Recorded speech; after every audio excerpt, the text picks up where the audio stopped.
Continuing my series on revising the Oscars, I'm going to go through the best pictures of 1982. These are films released in 1981, and you can get, I'm going to play by their rules, a list of eligible nominees of that year for 1982 Oscars from this website. Offhand, do you know who the Best Picture winner from this year was? It was a surprise, Chariots of Fire, a movie that I'm very familiar with because people in my circles always have recommended it.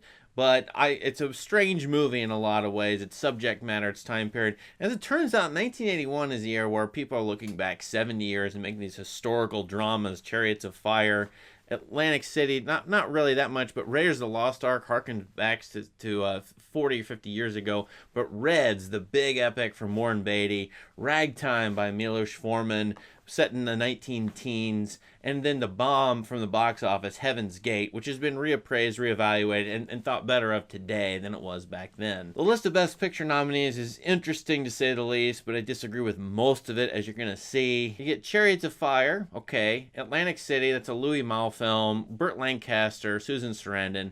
The movie's okay, but I didn't really love it very much, so I'm going to kick that one off. On Golden Pond, sort of the last hurrah of Henry Fonda and Katharine Hepburn. This is a famous movie. I actually watched it, I think, in 8th grade health class to see what it's like to age. I don't think that make any impact on me. It's an okay movie, but I'm going to kick that one off too. Raiders of the Lost Ark, and then Reds, as we said, a 3-hour drama, Warren Beatty. Big risk on his part. He spent a lot of money, and then he made this huge movie about, again, people in the 19-teens. As far as Best Director or nominees go, exact same as Best Picture. If I'm playing by the rules, I gotta go just with the nominees and not anything else that was released in this year, the eligible nominees, that is. So I came up with a draft of my list of nominees, plus other movies I thought were noteworthy, and here you can get a bunch of recommendations.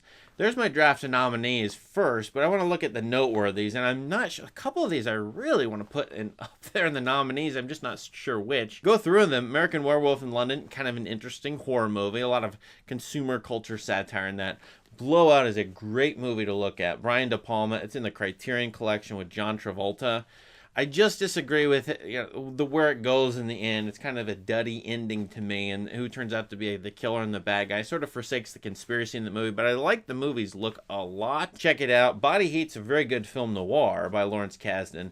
Escape from New York, you probably know that John Carpenter science fiction movie, introduces Snake Plissken into our lives, played by Kurt Russell. French Lieutenant's Woman, now this one is in Criterion Collection too, and it's a really good, pretty good romance, and it sort of does this thing where these actors in a movie, you see the movie that they're making, and then you see them behind the scenes, and it shows two different love affairs.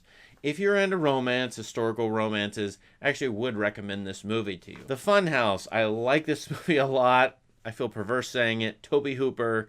It's a Halloween movie, a horror movie, and I'm covering it on my channel. Check it out. Heaven's Gate, it is a wild movie in a lot of ways. I think it's inconsistent. It doesn't always connect.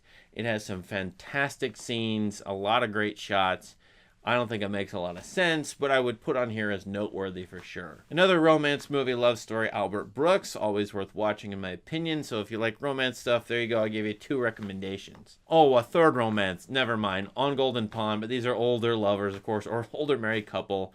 The movie's fine. I feel like the conclusion is inevitable. Some melodrama in it, but it's a fun, fine movie, especially, I mean, for families, they could watch it together. Outland, why did I put that here? No one would put it here but me, but I really enjoy this silly movie with Sean Connery. It's a remake in space of High Noon, and I just enjoy this movie, so I'm putting it on here because I like it and only I like it. Time Bandits, there you go. There's an inspirational movie. I should put that in my list of nominees, my draft up there. Terry Gilliam's childhood romp through whatever, time portals with dwarves. It is a fun movie.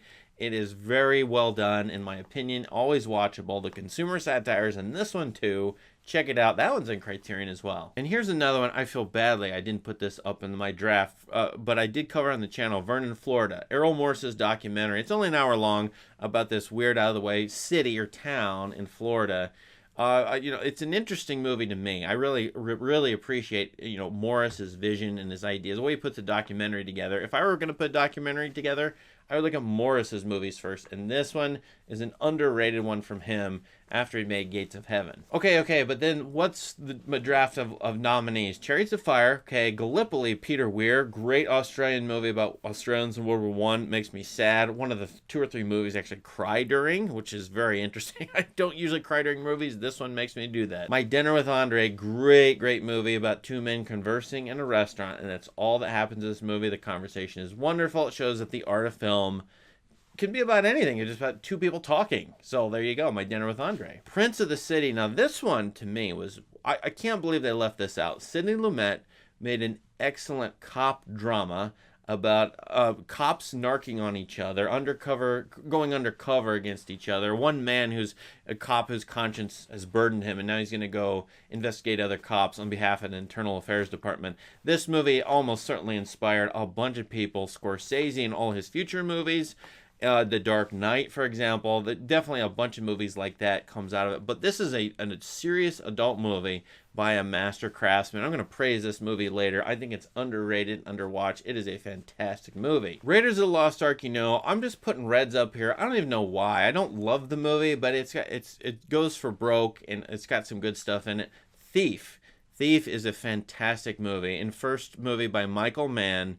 It blends like 80s hip techno science fictional stuff with 70s humanistic dramas, which I think a couple of these other movies are doing, but this one blends those seamlessly. It's an excellent noir, still wonderful, and again, this is another one in Criterion Collection, and it looks great in high definition. Now, let's do the list of nominees. I have to go down to 5. Take all these movies, whittle them down to 5. It's an unjust thing to do, but I'm going to do it. What would your 5 be out of not just this list I've got before you, but all the list of nominees? Let us know in the comments which 5 movies from this year you think are the best and worthy of Best Picture nomination. I whittled down the list. Here is my list of nominees, and I think 4 of these are definite. They would make the cut. The bottom 4 here: Dinner with Andre, Prince of the City, Raiders, and Thief.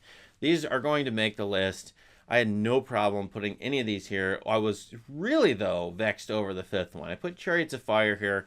I like the soundtrack. The movie is just a thoughtful movie about sports, athletics, which is a multi-billion-dollar industry in the world now. And it's about how amateur athletics transformed into professional athletics and all the problems with that, along with this sea change, cultural and political sea change, World War I, sitting there in the backdrop of the movie, along with the old guard, the old English guard, and the hint that the English Empire is going away. So I really think this movie is, and religious ardor, religious desire, all that's beliefs versus sports, all those things come into play in this movie. I think it's still a good movie. I am not picking it for my Best Picture, so I'm not going to repeat history. They picked this one in 1982. I am not going to do that. Problem is, I don't know which 4 of these to pick. And I'm sitting here, I thought I knew what I was going to pick, and now I don't. But I'm going to go with the one I was going to pick all along. Now, Thief is really good. Raiders is a classic. It is not my favorite movie at all, but it is fun for what it is. It's great shot making, great scene making. Steven Soderbergh even made a black and white version of this. I think he just took the color out of it and he put it on the internet several years ago. It still looks great in black and white. I just feel that the material, all the religious stuff, it uses the Ark of the Covenant in the Old Testament as fodder. It doesn't take it seriously. But the movie is what it is. I feel like I want to pick a more adult, mature movie that's about a number of subjects. Raiders is about a fun time at the cinema, in my opinion, whereas these other movies are about other major topics, and they're very well done. I really want to be countercultural or weird and go with Prince of the City. So, will I do that? The winner is... Nope, my Best Picture winner. I'm going to go with My Dinner with Andre. Inconceivable! I think this movie is outstanding. I've seen it many times and it watches differently every time. Different periods of my life marked this movie even, and I saw it differently in different periods. Now I'm the age of the guys in the movie, I think. I don't quite relate to them because they're New York City playwrights, but the universality of this movie is there. I think a lot of people will gain a lot from this watching this movie. It's about how adults perform roles, but who are they really? And what do they want really? And what in the heck is existence? What do you do with it? And these playwrights kind of frame some of their conversation as about life as a play, which it kind of is, and yet they go beyond it because they're examining their own lives. And I think this drama that plays out where these two men who knew each other a long time ago now are being reacquainted in this dinner scene, fascinating. And two different types of characters. Wally Shawn, who's lived in New York City, he's even playing himself here, although this is not he himself, but he's playing a caricature of himself. And Andre Gregory doing the same thing. The Shawn character has lived in New York City, and Andre Gregory has gone off and had second, third world adventures all over the world. So they sort of had this cosmopolitan conversation about different ways to live in the modern world. It's very postmodern. They're enamored and bothered by the postmodern situation they find themselves in. I think this movie is great because it, in a lot of ways, the acting, the directing, everything, script, but also it just shows us a great movie can be made from anything, including, as I said before, two people conversating. So that's what I'm picking for Best Picture nominees. But what would you pick? Nominees, best movies, anything I left off the list from this year you would talk about or include. What are your picks for Best Picture? Let us know in the comments. Please subscribe to this channel, though, for more great content. Thank you. Have a great day.